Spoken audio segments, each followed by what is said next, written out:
নমস্কার, this is Biplab Sheel from inspiring Biplab. জীবন নদীর পাড়ে বগুড়তলা গ্রামে ভোলা বলে এক মাঝি ছিল। সে মাঝি গ্রামের লোকজনকে জীবন নদী পারাপারে সাহায্য করত। একদিন গ্রামবাসী বলল, ভোলা, কালকে না সন্ধ্যার দিকে তুমি নদীর ওপারে থেকো, আমরা ওপার থেকে এপারে আসবো।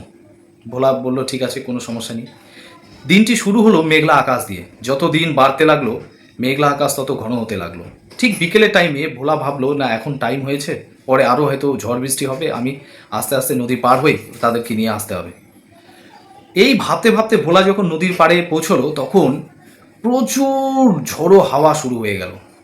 নদী যেন মানে উথাল পাথাল শুরু করে দিল। প্রচণ্ড ঝড়ে ভোলার নৌকা দুলতে লাগলো, মনে হয় এই ডুবে যাবে। সেই সময় ভোলা নদীর তীরে যখন পৌঁছলো তখন সেখানে দেখে একটি বাঘ লম্বা জিভ বের করে ফ্যাল করে তাকিয়ে আছে তার দিকে। ভোলা তৎক্ষণাৎ একটু অবাক হয়ে গেল এবং ভাবলো যে এখন উপায় কী, আমি তো পিছনেও যেতে পারবো না, সামনে গেলে যদি ও আক্রমণ করে।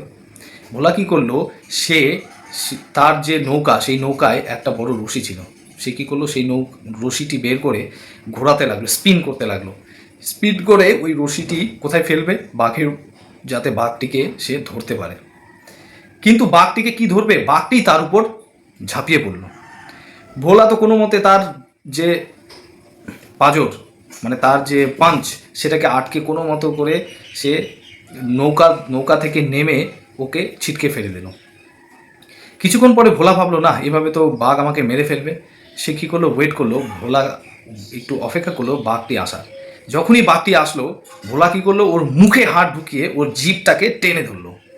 এতে বাঘ কিন্তু ভীষণ ভয় পেয়ে গেল এবং সে ওখান থেকে চিৎকার চেঁচেমেচি করে যেন বলছে, আমাকে ছেড়ে দাও, আমি আর তোমাকে আক্রমণ করব না বলে সেখান থেকে কোনো মতে পালিয়ে এমন জোরে পালালো যে সেখানে আর তার টিকিটই খুঁজে পাওয়া যাচ্ছে না।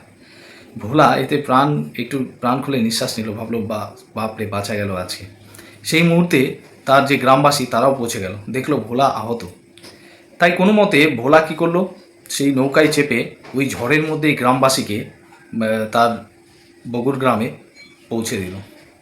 এই গল্পের থেকে আমরা কি শিখলাম? এই গল্প থেকে এটাই শিখলাম যে কখনোই যদি বাঘ আক্রমণ করে আপনি কিন্তু বাঘের সঙ্গে পারবেন না, কিন্তু দেখছেন যে বাঘ যদি কামড়ই দেয় তাহলে আপনি বাঘের মুখে কামড় দিবেই, মুখে জিভটাকে যদি আপনি ধরতে পারেন তাহলে কিন্তু আপনি বেঁচে যাবেন, কারণ বাঘের জিভকে আপনি আক্রমণ করলে বাঘ সেখানে আর থাকবে না।